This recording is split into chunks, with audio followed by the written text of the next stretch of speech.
Hello and welcome to the Health Oddity Podcast, episode 313.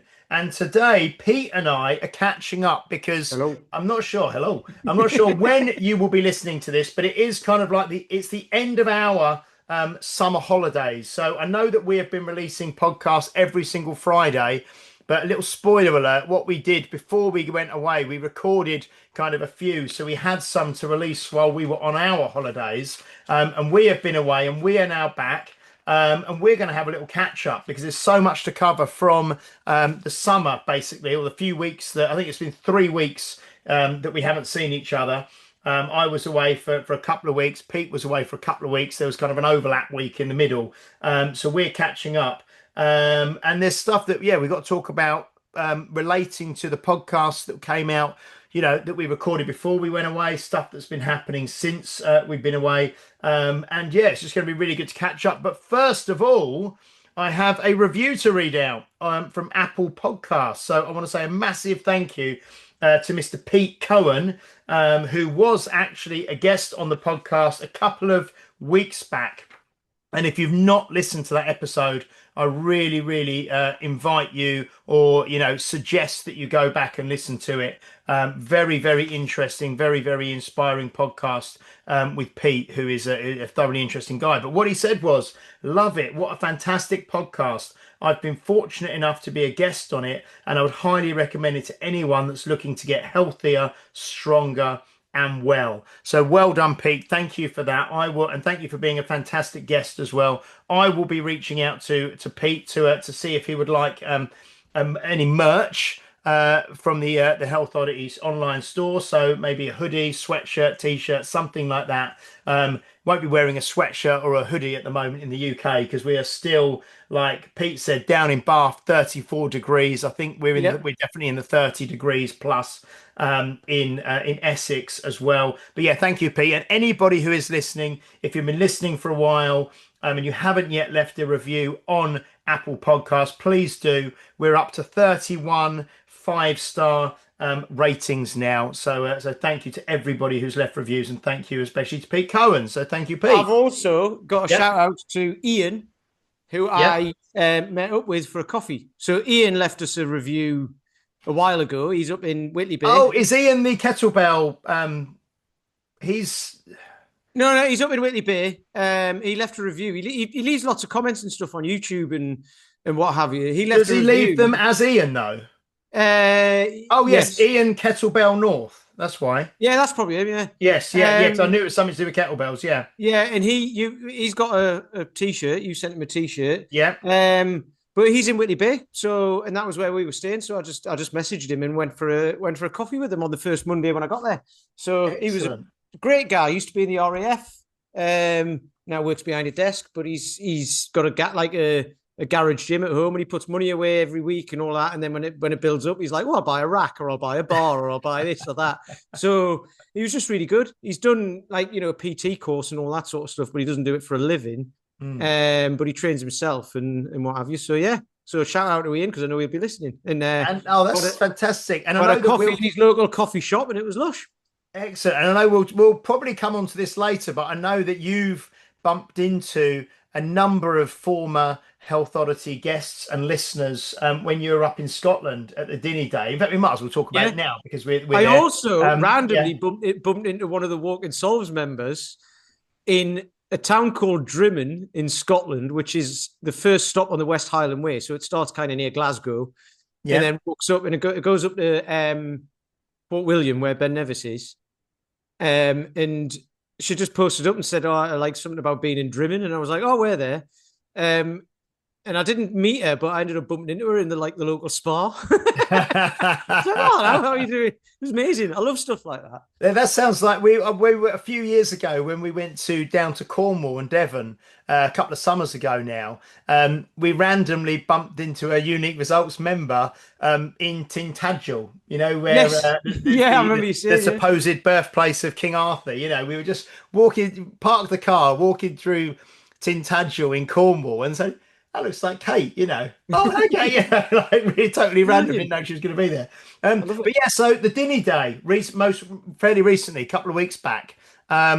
I know Andrew Burton was there, wasn't he? The Yep, bumped world's into him. strongest firefighter. He was trying to break the record for the longest Dinny walk, wasn't he? It was interesting as well. So he's trained by Loz. Loz has got the record.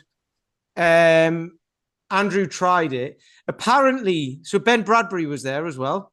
Yeah. Friend of the show. And Sven. And Sven, friend of the show. Yeah. But they were saying on the trailer where they do it, because they're not allowed to walk them across the bridge anymore because of damage and council and all this sort of stuff. But the trailer that they do it on is wider than the bridge. Yeah. So they can do it on that, but it's got mats on it. And Ben said you could see when they were lifting it, the mats were like sliding around. So he reckons that, and that makes a big difference with a heavy weight. But Andrew was trying to carry it further than Loz. Loz is his trainer as well, which is great. And he was there as well. But Loz holds the record. Andrew was trying to carry it further. But it was funny because Stevie Shanks said when Andrew, like he carried it. I can't remember how many meters or whatever. It looked quite good. It looked like he got it 4 meters or something. Yeah. He got it a fair distance and in one go as well, because there's a couple of ways of doing it. But he said basically if that was like 3 years ago, it would have been a world record, but it's not anymore because Loz beat it. But and then Sven was doing it Jack Shank style. Lift it, move it forwards, drop it, lift it, move it. So lots of reps. Right. Oh, what did Sven do that this year at the Dinny Games? He tried to, He did 3 or 4. But again, Ben said as he was picking them up, you could see that it was sliding around on the mats and stuff. So that would have made a difference. So Sven got 3 or 4 reps, but I think he's a bit injured as well or something like that. I think, I don't know for sure.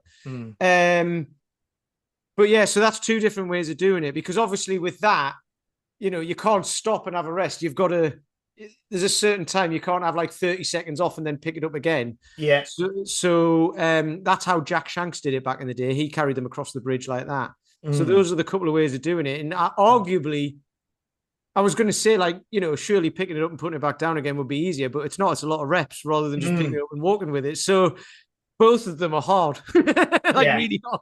Yeah, you're lifting like 300, whatever it is, 300 and around 350 kilos combined. I can't remember, but it's a huge weight, isn't it? Yeah. But if you're carrying them as well, I mean, the handles will be digging into your hands, won't they? And all that looked like, because I saw the video the other day of Andrew, and I presume that he could, I think he possibly would have been allowed to put them down once and then pick them up again and walk with them. I'm not sure. I don't think so. No, I think Loz's record was just walk them. Unbroken. Yeah. Okay, yeah, because I know when he put it down, because Stevie Shanks was talking to him, and then I think Andrew showed like Stevie his hand, and I think he said that he'd ripped the callus off his hand as it went down. So yeah, I think he did. So yeah, but then you also saw. I was going to say you also saw Jeanette and Roger, didn't you, from B Chocolate?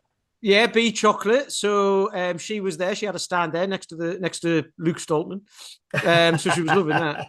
But yeah, I had a good chat with her because she's been a massive supporter of the podcast and of Walking Solves, and probably of Unique Results as well. I don't know. I don't see what she does on your stuff, but yeah, she was amazing. So she had a stand there, and then I bumped into Roger, who was obviously there with the 3 dogs that they've got, 3 flat-haired retrievers who are lovely. Had a chat with him. He'd just done some ultra marathon in Italy, in the Italian Italy. I was going to say, I think it was Italy. Yeah. So yeah, they're loving life. Did you have any beet chocolate when you're up there? I didn't know, but I've ordered a lot of it in the past, for people's birthdays and stuff. So that was cool. I say a lot of it once, but I ordered like 5 bars for my sister-in-law. Yeah. And Poyser, what's his name? Alfie Poyser. Alfie. Yeah. He was there competing, right? But he had to pull out. But he's got he's held the Dinny Stones for the second longest. Yes. Time, like 43 seconds or something like that, wasn't it? Something like that. Because Alfie Poyser was at the Colchester Strongest Man comp I did recently. Oh, okay. And his mum as well. Because they had, I think they had, he had like a client or 2 competing, so he was there watching. So I went and had a chat with them both a few weeks back in Colchester. But he was there competing in this, but he had to pull out after the second event, I think, or something like that, because he injured himself. But it was amazing though. I think there was 8. There's a lot more women, wasn't there, as well? Female competitors, I think. And there was only 3 last year, wasn't there? It might have been 9, but it was a lot more.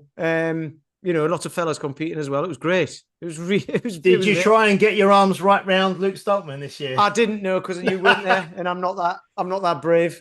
Oh, because I wasn't Basically, there. when Because when I you wasn't were there, there. no, seriously, when you were there, you were like, Peter, come and get your photo taken with it, and like we're over. And I'm not like that, so I basically just blended into the background. Like John Gibb was there, and I didn't even talk to him because he Yeah, was. They're all busy, you know what I mean. So I didn't want to get in anyone's way, whereas you don't care. yeah. So, well, me and Sean just blend into the background, and no one would know we were there. But I said hello to Steve Gardner very like briefly at the end. Yeah. Quick chat with Stevie. Who else? Gary Clark was there. Yeah. He did his Stone to shoulder, the didn't he? exhibition stone to shoulder. He lifted a 74 kilo stone, and he said he could have done better as well. Mm. So I had a little bit of a chat with him, and he was loving it. He's funny though because Gary was just sitting there on his own on a bench. It's like, "You're right, Gary." He's like, "Yeah, fine, yeah." You know what he's like, and then he goes and like wows the crowd with the thing, and he's like, "Yeah, that was all right." It's just great, very understated guy, but yeah. Yeah. So that was cool. And Andy Crawford was there because he'd been training a minute, and Andy Crawford had taken him on a stone tour.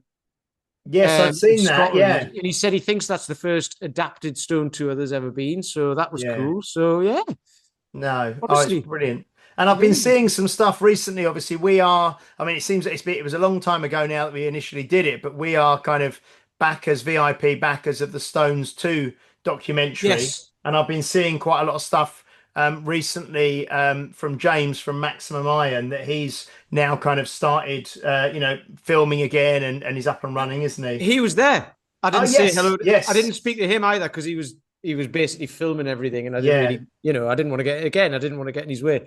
Yeah. But yeah, he was there, but he injured himself, I think. Yeah, he had He's like got a motorbike accident or something, or a yeah, bike accident. Yeah, yeah, yeah, but yeah. he had this big rig on him.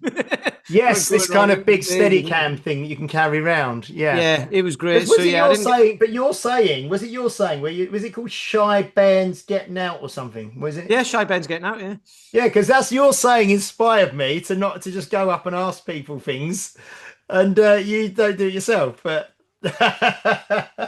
yeah, that's what I've got now. doing me. And then just quickly touching upon since we've last been together, and we obviously had Andrew Flynn and Paddy Haynes on the podcast. I think they were like there was maybe just I think there was just Pete Cohen in between them. So we had Andrew on episode 310, Pete Cohen at 311, and then Paddy Haynes 312. So we spoke to both of those guys prior to England's Strongest Man and the UK's Strongest Man, which has been on recently. And Andrew Flynn went and won them both, didn't he? Yeah. What was funny as well, after the dinner gathering, Yeah. we were like me and Sean went for a pint in that place, the Burnett Arms. Oh, the where we there the year where you before, stayed, yeah, because yeah. we went and got a pizza from there and stuff. But so we were there, and then Stevie and that had got back, but we were sitting outside and they were inside, and we didn't realise. Oh, okay. But I went in to get a beer before they'd got there, and there was Lucy Underdown on the telly. Yes. With Jamie Reeves, yes. And I was like, "Oh, it's UK strong." So it was live, and that was the quarter. I think that was the quarterfinals. Yeah, yeah, probably. So anyway, I saw that, and then it's obviously Glenn Ross doing that. His brother was at the gathering because he was last year as well. Okay, so it's his brother who knows Stevie and all that. But then we watched it when we got home. We watched it on catch up, and Andrew Flynn, they were saying because they had to do 400 kilos off blocks, yes, deadlift. And he was like, and he'd said on our podcast, "I've never deadlifted 400 kilos." And that week he was going, "I've done 8 reps with it this week." Because England was the week before, wasn't it? So yes, within a week he's done like 8 or 9 reps or whatever it was with 400 kilos in 2 Yeah, no, it's incredible. So so Andrew, obviously, who we had on. So I'm sure for those of you who don't know, at England's Paddy was defending the England's Strongest Man title, and after the second event, he pulled out with a kind of a slight injury, not a serious injury, but something pulled a little bit, and he just knew he wasn't going to be able to kind of continue and give the crowd kind of what they wanted, and wouldn't be able to compete properly. So and didn't want to make it any worse as well.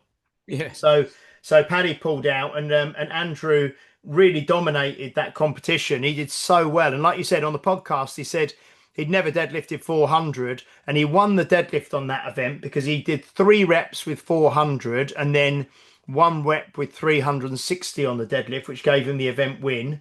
He won the stone to shoulder, which you would have seen. He was wearing that pink Yeah, rugby cap. Um, yeah. so he won that event, and he won, which was amazing, which was his first big sort of giant Which drive win. when I went to see Britain's Strongest Man 2 years ago, Yeah, Tom Saltman was in it, and I think 5 reps was the world record with 400 kilos. yes, So he's and he done got three. and he got Like, 3, and that was the first I time he'd ever mean, deadlifted 400. So exactly. Which yeah, so that puts it into perspective how good it is. yeah, no, Yeah. incredible. And then, like you say, the following weekend in Milton Keynes, there was the quarterfinals of UK Strongest Man, and then which Andrew obviously went through. So did Chris Beetham as well, who's been Yep. a guest on the podcast. Um, and then the following weekend, it was in Glasgow, was the semi-finals and the finals. And yeah, and both Andrew and Chris were in the final, and Andrew won that as well, which was incredible, you know. So, and he again, they had the stone to shoulder medley, which was with those. Did you watch the final?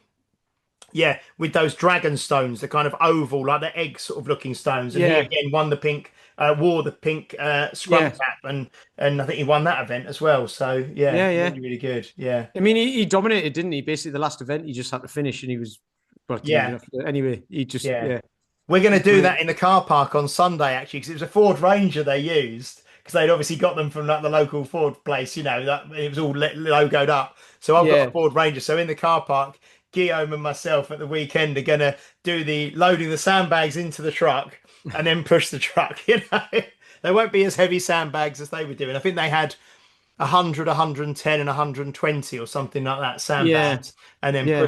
push the truck as well. Um, Bonkers. but we There you mentioned, go. I don't know if you remember, but we mentioned when we had Andrew on the famous glossy, slippery boards that Glenn Ross uses to, you know, Yeah. pushing. And Andrew in the final was pushing the truck, and his feet kept slipping because it was those you know, slick sort Yeah. of boards. But no, so that was brilliant. But hopefully, Paddy Flynn he's got an invite for. He's already qualified, obviously, for World's Paddy Strongest Haynes. Man next year, and he's got an invite for the Rogue Invitational up in Aberdeen, which I think is October time, October or November time. Yeah. So, Something like that. so that's great. Yeah. Have you seen the trailer for the thing that they're Oh, doing?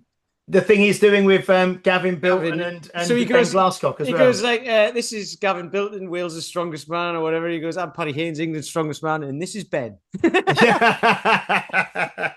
It's like, you're just like, oh, that's just, it's so funny. Yeah, no, I have to watch that. Yeah, that's the new series they're doing, isn't it? On YouTube, which will Yeah, it be looks great. great. Yeah, cool. Well, what I thought I'd do as well, just while we're catching up, is I mean, I haven't written a blog for years, just because I don't even know if people Because still really write it's them now. not But like 19, well, well, yeah, but I'm 2004 sure anymore or people do whatever. still read, but it's more about video nowadays. It seems to be anyway. But I was Although, thinking. unless you're on like Substack or something like that, which, Yes, yeah, yeah. or LinkedIn's probably still good for blogs and things like that. But yeah, no. Mhm. While I was away on holiday, we were in. So I was actually due to go up to Glasgow with Bella to watch the final, just quickly, and I'd said to Andrew, you know, that I had tickets for up there and stuff. But then we got back and I was stupidly busy because I've been away on holiday and I had a member of staff off sick. So I was actually watching the semi-final on Saturday and I was thinking, I wonder if I could actually fly up and back tomorrow on the Sunday to watch the final, you know, from Stansted. It's only like an hour flight. It would just be like an hour flight back, and you wouldn't be checking in anything. It'd be just like getting on a bus really for an hour, but going up to Glasgow. But I looked and for myself and Bella to fly up there and back, it was 500 quid. So I messaged Andrew. I said I was really going to try and get up, but it's £500. And he said, "Don't be silly." He goes, "You could have like an all-inclusive holiday somewhere hot for that. Don't, you know what I mean? Exactly. Yeah. Don't be silly." But yeah, no. But while I was away, so we were in Turkey for 2 weeks, like in an all-inclusive resort with Steph and the 2 kids. And I was kind of thinking, while I was there and when I got back, first of all, how lovely it is not to work and just have time to relax. Secondly, I had my no phone, so I didn't have my phone, didn't have any tech, so didn't no WhatsApps, no social media, no emails, nothing, which was lovely as well. The only thing I did do was Steph had her laptop, and I did watch over a couple of days the England's Strongest Man and the Britain's Strongest Woman. I did watch that on the Ultimate Yeah, Strongman but while that's allowed. I That's was not there. work, is it? Yeah, That's not yeah. So that was not just social quite media. That's yeah like that what was quite actually nice, works. Just just like watching. catching up with that. Yeah. But the things I thought of, and it's amazing. There's all stuff that, and I always come back from these when you have these little times without your phone or doing something different. Well, what can I learn from that, and what can I try and bring forward a bit? And there was a few things, but they're all very much like things that we preach on here all the time. But I just made some notes. Lessons from the all inclusive for today. The first one being sleep. I slept so well. Did you sleep well on holiday while you were away? I did. We were going to bed same time, 10 o'clock every night.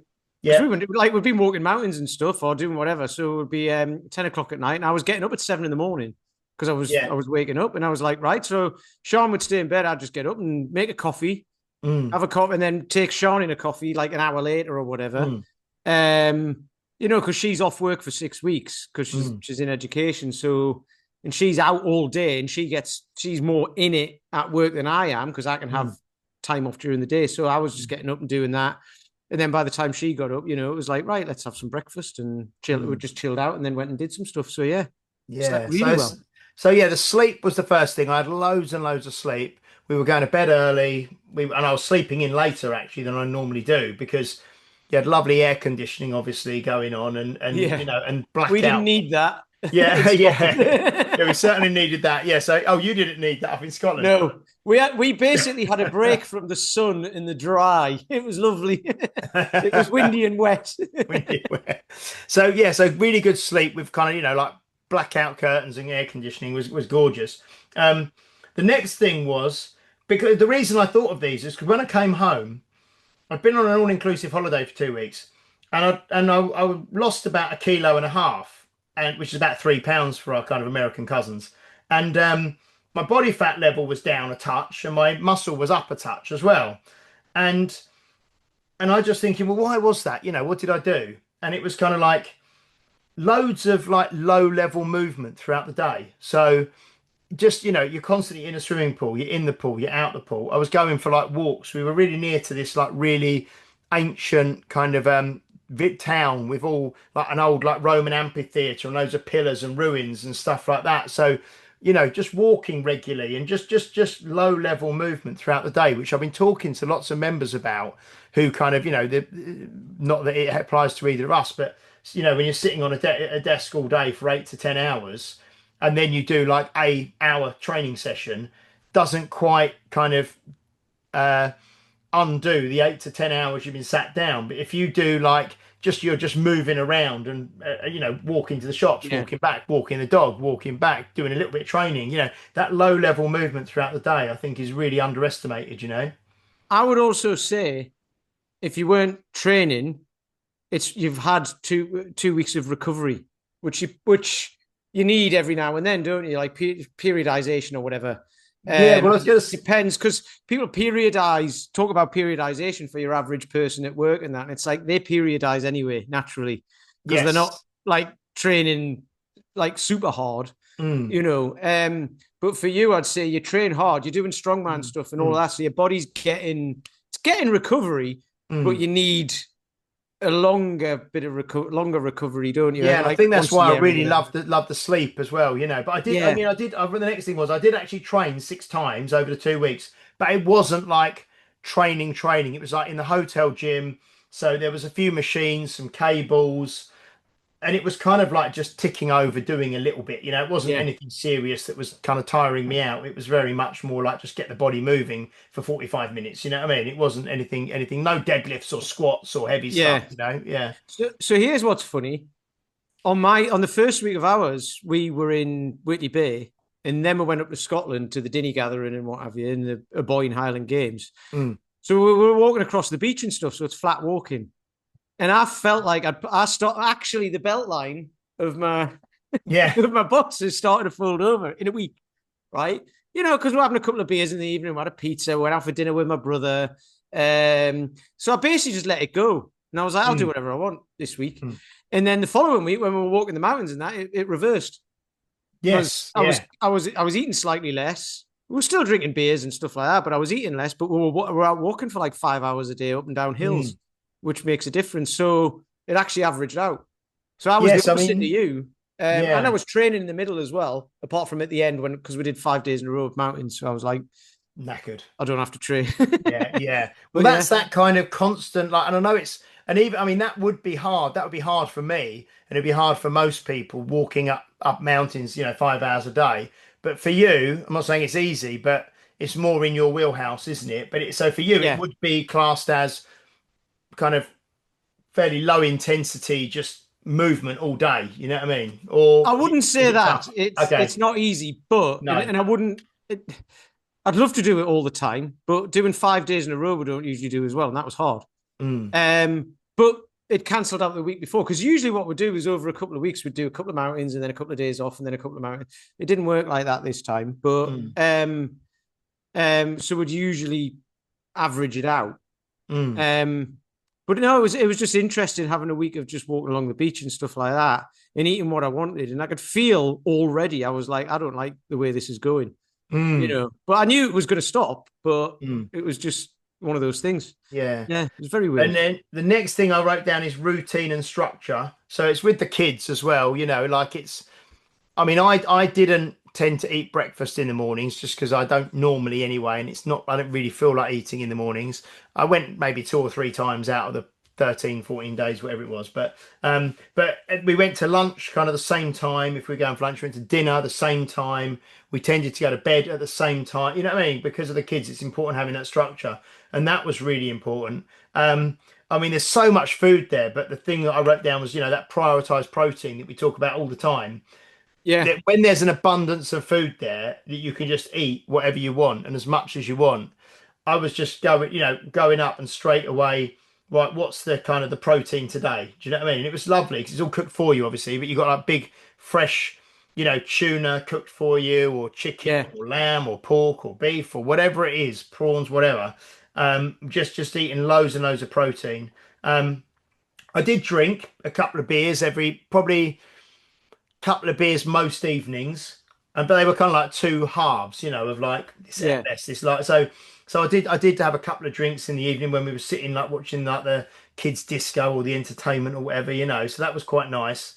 But drank tons of water because of the heat, because it was yeah. like mid 30s to low 40s. So just like drinking like probably 3 or 4 liters of water a day. Do you know what I mean? Yeah, Which we weren't doing that. It was like no, 12 you degrees. yeah.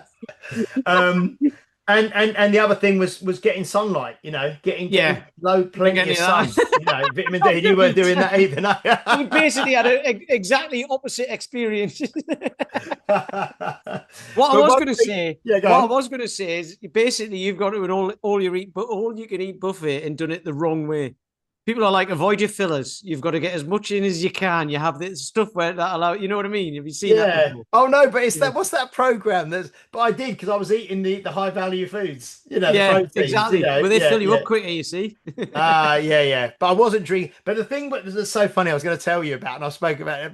The old Pavlov's dogs. That's even. I Yeah, think it was a tuning fork rather than a bell. But it was so fun. Steph and I couldn't believe it. You go to these places, and at 10 a.m., like at the bar, like their bell ring a bell, just like they used to do in normal pubs, and ring a bell at the end for last order. yeah, But so at 10 a.m. the bell rings, and there's people at the bar 10 a.m. like yeah, coming beers, and consistently drinking all day, and they've got families there, they've got kids there, yeah, yeah. but they're just low level drinking all day. And I Yeah, just think, and at like 10 o'clock in the morning through till 10 o'clock at night, and I just thought, God, you know what you just mentioned, walking on the beach rather than mountains for a week and having a couple of beers a night, how you felt after one yeah, week. I just yeah. thought. how can you, you know, and I know people I do it, know. and that is some people's way of relaxing. They think I'm on holiday, that I'm going to enjoy it. I'm going to get my money's worth. I'm going to relax. I don't know, but No, I Damien to get that, me, right? I haven't got anything against it or anything no, like that. I'm not judging anyone or no, anything. But when you say that's kind of people's way of relaxing, it's just something people do. It doesn't make you feel good. That's the thing. You're gonna feel well, regardless of who you are and how you do actually feel. Because like we've talked about before, a lot of people just have a low level of feeling. They don't rubbish even know all the what time. good. They don't Yeah, know what good feels like, right? They yeah, just feel like they feel, and it's like, well, that'll do, because they don't actually know. Because and it's not because they're not prepared or anything. It's that I'm happy where I am, right? Whether mm, they are or not. Um, but when you say that's relax, you'll get rubbish sleep, you'll be mm, dehydrated, all of that. So it's just all round not good for you, is it? And I'm not mm, saying don't do it, and it's people can do whatever they want. But for me, the other thing about going on holiday isn't sitting around doing bugger all for mm, 2 weeks, because that would drive me nuts, right? Years mm. ago, I'd be able to do that, no problem, but it would drive me nuts now.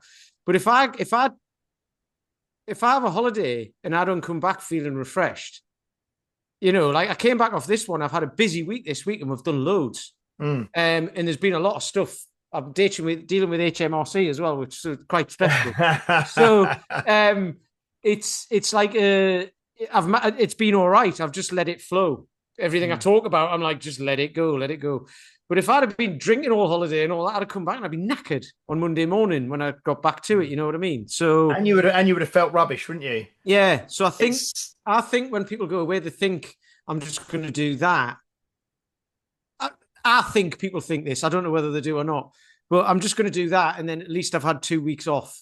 And it's like, for me, that's 2 weeks on. yeah, no, Like, you know totally. what I Like I mean? say, no judgment, but yeah, it's not the way I would choose to live my life. You know what I I mean? could, I used to do that when I went away. I'd be like, I'm going to get pissed. I'm going to do this. Mm, But I know how it makes me feel like mm, afterwards, and it takes 2 weeks to recover from it when you get back home. you yeah, know, so that. no, but yeah, no. So that was just I just thought those things, and then luckily getting back, the sun is out, so sunlight's not a problem. Still drinking loads of water. Obviously, drinking less alcohol because on an average, week or I probably don't drink or I might have a drink at the weekend if that so definitely drinking even less alcohol than I was there. The prioritizing protein, obviously training, sleep, trying to move more, but yeah, that routine and structure I think Yeah, is so important for most people. And like you said, you were going to bed at the same time every night, even on yep, holiday. You wake up at approximately the same time. um, and having that routine, I think, is where just speaking to people since I've been back. We've had a few kind of new members come in and people come in for chats and look arounds at the gym, and you have a chat with people, and I think that's what's missing so much is just some kind of structure, in yeah, people's lives, yeah. But yeah, I saw that video of you where you were walking, I don't know which mountain, but you're at the top of a mountain, and then you kind of said like lovely view or something, and this is in the middle of a heat wave and a drought, That and you were was almost that was what's it, horizontal rain, and yeah. yeah. That was Ben Lomond, which is Loch Lomond. Mm, I think it's the most southerly Munro. So Munro's over 3,000 feet, I think. And it's the most southerly one. We did it last year as well. There was better views, but when we got to the top, we were in the clouds, so we had basically exactly the same, except it mm, wasn't raining. But the cloud base was at about 350 meters, and Ben mm. Lomond's like 980 meters or something. So you're like Right. 600 Okay. odd, 600 odd meters just in the cloud. And it wasn't terribly exciting or a great thing to do. It was a horrible What was day. your visibility in front of you? Could you see? Well, you can see it on Okay. the thing. That was it. You can see Oh, Sean okay. just. Yeah, I yeah, don't know where the yeah, dog was. He was around somewhere as well. yeah. But no, it's interesting though, because it wasn't really worth doing it because you can't see anything. So what's the point? But we were there, so it was like, well, what else are we going to do? We wouldn't have done anything else. But it's good to do, for me. It's good to do things like that as well, because you wouldn't usually, and it's not a nice experience, but it's an experience. Mm, And it means when you go and the weather's a little bit rubbish, but it's not that bad. It's not that bad. Like mm, when it's really bad, it's horrible. And that was one of those days. And I'd also seen last year or the year before or whatever, someone shared a thing of James Blunt talking about going away on holiday and he's sick of the sun and all that. And he goes, I thought I'd try holidaying in the UK. And he did a similar video from the top of a mountain in Scotland. He's like, this is Scotland in August, right? So I was like, right, I'm doing that. Because you could actually see stuff. And I'm like, no. So it was like, yeah, this is Scotland during a heat wave and a drought. And it was pissing with rain. Oh. And you couldn't see anything. And like, it was windy, it was cold. We're all wrapped up. I think you mentioned, I think in one of the recent podcasts, you mentioned, is it Michaelisa, the comfort crisis? Is that you mentioned that, didn't you? And that's very much, you know, like this what you're saying, isn't it? You know, part of, it's not comfortable. You could have sat in a country pub somewhere and had lunch and 3 pints. You know what I mean? The flip side of that is you don't want to die as well. I mean, people can die on these mountains when the weather's bad and everything. Yes. But we knew it wasn't going to be super cold. It was going to be windy. We were prepared. We had like waterproof trousers and coat and a hoodie and loads of water and everything. So we had everything we needed. Even to the point where, like, you know, if you fall over and break your leg or something like that, we had like a reflective sleeping bag and all that, because they're only like this big, but they come out this big. But, you know, so we had everything we needed. So you've got to be prepared. But it was just an interesting and we've got experience in it anyway. We've done basically every time we go up somewhere, it's pissing with rain and it's windy. Yeah, doesn't matter what time of year it is. So yeah, but it's just good to do because it makes you appreciate when it is good how much easier things are as well. So you know, that's great. And let's just touch on before we finish in the UK. Well, I suppose. Would it have been everywhere around the world, the eclipse? But it just obviously would have been different. It just would have been at different times. It was in Iceland. It was total in Iceland, Spain. It was like it goes around a band around the world, doesn't it? Where it's a total eclipse. Yeah. So last night, as we record this, was the kind of it was like a 94%, wasn't it? Eclipse or something like that. Which is brighter than it sounds. Yes, which is well, you couldn't if you weren't looking through those glasses, it kind of just you couldn't tell that it was a. Well, you see, I remember, and I was at work in Gateshead, but it was at 11 o'clock in the morning. So we went out and it got a bit dark. It was almost total. I think it was total in Cornwall. So in Newcastle, it was I think I remember that as well. I remember that. Yeah. It was like 98% or something. So it went kind of like dusk. Yes. And all the birds went to sleep and all that sort of stuff. And I always say, like, and then it went, so the birds get up and they're like, God, is it Tuesday already? Jesus Christ. I feel like I've had about 20 minutes. Are you tired? But anyway, but that was like a bit eerie and everything. And people were saying that about last night's one. And I was like, I don't think it was. It was because it was at 7:15. You're expecting it to start getting a little bit colder and darker and what have you, you know? So it didn't really feel, unless I was stood outside talking to people and it was happening and we were passing around the glasses, you know, and having a little look. But if you weren't looking through the glasses, it just felt like a normal summer's evening almost. Yeah, you know, it wasn't like there wasn't a drastic change. But yeah, we had a lady who turned up with a box of glasses, and I was like, she was giving them out to people. I was like, whoa, you could make a fortune. But someone said the next one's not till like 2090, 50 years or something, is it? Or 60 years? I'll be I think I'll be 114 when the next one next one in the UK. I mean, they happen like all the time, don't they? Yeah, the next one in the UK is 2090. So but the reason I say is because you had a really busy like an eclipse walk, didn't you, that you did last night, which you started to tell me about earlier. Yeah. No, it was amazing. So somebody told me about it weeks ago. And then I was like, oh, that's a Wednesday. And then I was like, and it's 7:15, which is bang in the middle. Our walk start at 6 and finish at 8-ish. So yeah, we did it. And there's a place we've been, you might have been there. It overlooks Bristol. I can't remember if you were there. I think we did. We went somewhere near there anyway. Yeah. So it was that view, and that's west. So the sun sets in the west. So it's the perfect view for it. And what was great about it was all over the city there was people, but this place you can't actually get to it unless you walk like a mile to it. So there was 77 of us, and like I got people to turn up early, and then I sent them off in waves, and then we all just met there and sat on the hill. And it was just amazing. I think there was like 77 of us, and there was probably like 30 or 40 other people who'd gone there as well. But it wasn't as busy as everywhere else, apart from us lot. Yeah. So it was great, and everyone just had a cracking time. We had like loads of new people. I wouldn't want to do that every time, like, because it was it was quite stressful trying to, like, everyone's quite sensible and all that, but trying to keep everyone together and get them moving and all that sort of stuff. But yeah, Did you do the thing that you do where you go around and say everyone's names? I would. Do you know what I would have done? I would have Yeah. done, but we were. I couldn't get, because if you walk together with that many people through a gate, it takes you about half an hour to get through one gate. So Yes. like Yeah. kissing gates and stuff. Yeah. So I sent them off in waves. So I didn't do that. I would have Yeah. done though. That would be amazing, wouldn't Seriously. it? 77 people. Yeah. The Yeah. thing is though, 50 of those people or 60 of those people are going to have been like 20, 30 times. So I know them. I know them all by name anyway. Yeah. Yeah. So that's the trick. But Yeah. yeah, it was brilliant though. Like everyone had a cracking time, and the Facebook group's just been posted with like amazing pictures and Mm. all of that. So yeah, it's been lush.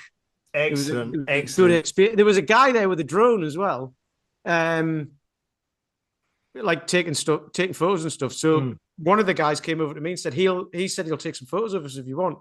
So he sent his drone out, and I said, everyone from Walking Souls, put your arms up. So everyone went like that, and he took a photo. I haven't got them yet, but he's going to send them to us. So that was pretty Oh, cool. that'd be great. That'd be amazing. Yeah. Yeah, no, that'd be fantastic. Brilliant, brilliant. Well, that's good to catch up. That's really, really nice. And I'm glad you had a good summer. And the Dinny Day sounded brilliant. And like I say, you were at the Arboyne Highland Games as well. You said as well, weren't you, this year again? Were you? Yes, that was great as well. Yeah. Yeah, yeah.